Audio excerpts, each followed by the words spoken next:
नमस्कार मंडळी. आपण पहिल्या भागामध्ये योगाचा काही भाग जाणून घेतलेला आहे. मी तुम्हाला आता दुसऱ्या भागामध्ये सांगत आहे.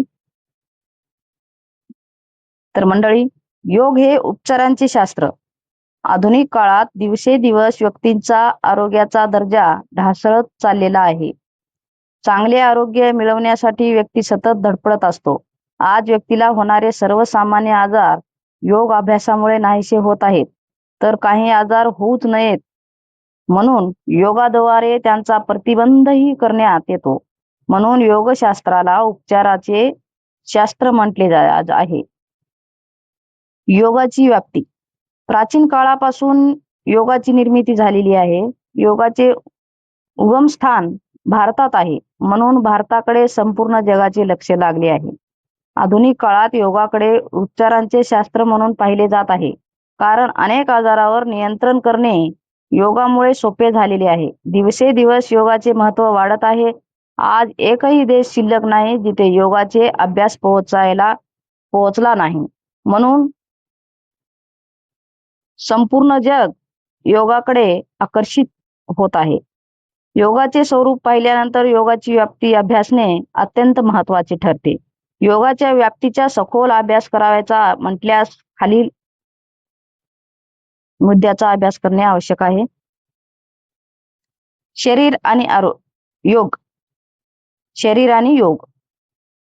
आपले शरीर आरोग्यदायी असावे असे प्रत्येकाला वाटते. असे वाटणे हे साहजिकच आहे. मानवी शरीराचा आणि योगाचा अत्यंत जवळचा संबंध आहे. शारीरिक आरोग्य चांगले ठेवण्यासाठी योगाची अत्यंत आवश्यकता आहे.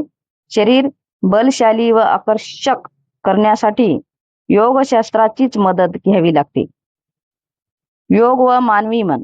व्यक्ती शरीराने आरोग्यदायी असेल तर मनाने सुद्धा आरोग्यदायी असलेच असे नाही. कारण अनेक व्यक्ती शरीराने आरोग्यदायी असून मनाने रोगी आहेत. मानवी मनाचा विकास करायचा असल्यास योग शिक्षणाशिवाय पर्याय नाही. म्हणून हजारो वर्षापूर्वी ग्रीक लोकांनी निरोगी शरीरात निरोगी मन वास करते असा सिद्धांत मांडला. योग आणि आहार. आहाराविना व्यक्ती अधिक काळ जिवंत राहू शकत नाही. आहाराचा परिणाम शरीरावर व मनावर होतो. व्यक्तीला योग आहार मिळाल्यास शारीरिक व मानसिक आरोग्य लाभते. योगशास्त्रामध्ये आहाराला अत्यंत महत्त्व देण्यात आले आहे. त्याला योगिक आहार असे संबोधले आहे. या आहारात सर्व घटकांचा विचार करण्यात आलेला आहे. म्हणून योग आणि आहार यांचा जवळचा घनिष्ठ संबंध आहे. योग आणि उपचार पद्धती. आधुनिक काळात व्यक्तींचे आरोग्य दिवसेदिवस बिघडत चालले आहे. वैद्यकीय सेवा घेऊनही काही आजार बरे होण्यास तयार नाहीत. पण योगशास्त्रांचा अभ्यास केल्यास आजार होऊच नये म्हणून काही अभ्यास दिलेला आहे. योगांचा प्रतिबंध केलेला दिसतो.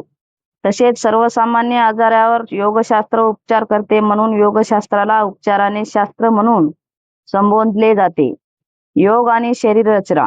योग आणि शरीररचना शास्त्र यांचा अतिशय जवळचा संबंध आहे, कारण चांगली शरीरधारणा असण्यासाठी चांगला आहार घ्यावा लागतो.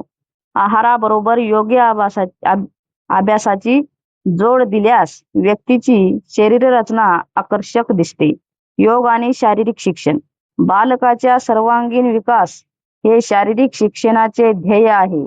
या योग आणि शारीरिक शिक्षण याचा अत्यंत जवळचा संबंध आहे. शारीरिक शिक्षणामध्ये व योगा अभ्यासात प्रत्यक्ष कृतीला अत्यंत महत्त्व आहे. शारीरिक शिक्षण क्षेत्रात योगशास्त्र हे महत्त्वाच्या स्थानी आहे.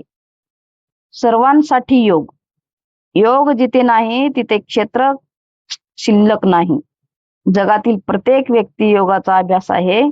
प्रत्यक्ष व अप्रत्यक्ष तो योगांचे समर्थनच करीत असतो. आता योगा हे बालकापासून ते वृद्धापर्यंत सर्वांसाठी आहे.